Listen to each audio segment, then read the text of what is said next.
में पहुंचने के संकेत आ रहे हैं आईडीबीआई के, और जैसे जैसे ये आखिरी दौर की तरफ बढ़ेगा इसके एक्शन बढ़ने की संभावना। अभी हाल ही में आपने देखा बैंकिंग और एनबीएफसी स्पेस में बहुत सारी डील्स हुई हैं, बहुत विदेशी निवेश आने की तैयारी में है। आपने सुना है सम्मान कैपिटल, आरबीएल बैंक जैसे एनबीएफसी और बैंक्स में, जिनको आमतौर पर बहुत बेस्ट क्वालिटी नहीं माना जाता था, लेकिन उसके बावजूद में बढ़िया पैसा आ रहा है, यानी वैल्यू दिख रही है फॉरेन इन्वेस्टर्स को कि जिन प्राइस पे ये ट्रेड कर रहे हैं उसमें होने को बहुत बहुत कम है, आने को बहुत ज़्यादा है। तो ये कुछ ऐसे है स्टॉक, अगर इनको अच्छा पैसा मिल सकता है तो आईडीबीआई बैंक को क्यों नहीं। आईडीबीआई बैंक तो नीट एंड क्लीन और बहुत बेहतर है कंपेरेटिवली आरबीएल से, अगर आप कंपेयर करेंगे तो, राइट। और अब जो खबरें आने की अगले 4-6 हफ्ते में, दिसंबर अंत या जनवरी की शुरुआत में डील होने की तैयारी में है। कोटक और वो प्रेम वत्सा साहब फेयरफैक्स वाले, उनके भी नाम आ रहे हैं। अब जो भी हो, जो भी खरीदे, एक चीज़ तो पक्का है, खरीदने के लिए बहुत तैयार है। और आई एम श्योर कि दूसरे लोग अगर दूसरे बैंक में बड़ी स्टेक ले भी रहे हैं तो इसलिए ले रहे होंगे कि आईडीबीआई बैंक महंगा पड़ेगा या आसानी से मिलेगा नहीं। तो मेरा ये समझना है, जब भी अगर डील होगी तो बिल्कुल अच्छी प्रीमियम पर होनी चाहिए।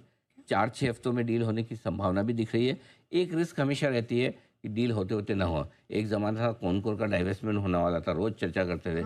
एक ज़माने में बीपीसीएल का होने वाला था, नहीं होता है अब। लेकिन इस वक्त जिस तरह से गवर्नर साहब बैंकिंग सेक्टर में विदेशी निवेश ला रहे हैं, तो इस बार संभावना बनती है कि आईडीबीआई बैंक का डाइवेस्टमेंट रुकेगा नहीं, हो जाएगा। वो रिस्क ज़रूर है, और उस रिस्क को समझते हुए 90 रुपये का आप स्टॉप लॉस रख लीजिए।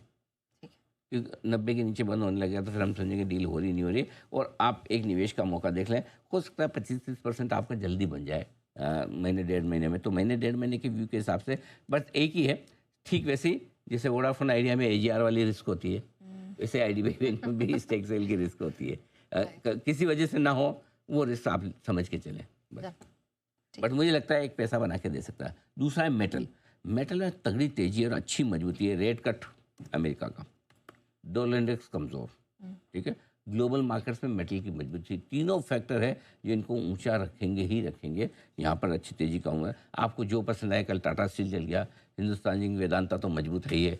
आप हिंदू कॉपर खरीद लिए कैश में लेना है तो, नेल्को वेल्को इंडाल्को भी अच्छे चल रहे हैं। तो आपको जो पसंद आए वो देख लीजिए, लेकिन तेजी यहाँ पर है। तीसरा है अदानी ग्रुप के शेयरों पर। यहाँ इंटरेस्टिंग, कल आपने देखा अदानी ग्रुप के शेयरों में थोड़ा एक्शन बढ़िया बनता हो देखा।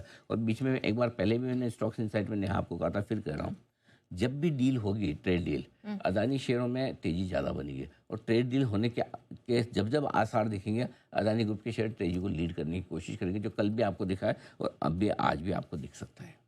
Okay, done. चलिए, तो स्टॉक इनसाइट्स में हम इन स्टॉक्स पे रखेंगे नजर, लेकिन बढ़ते हैं सीधा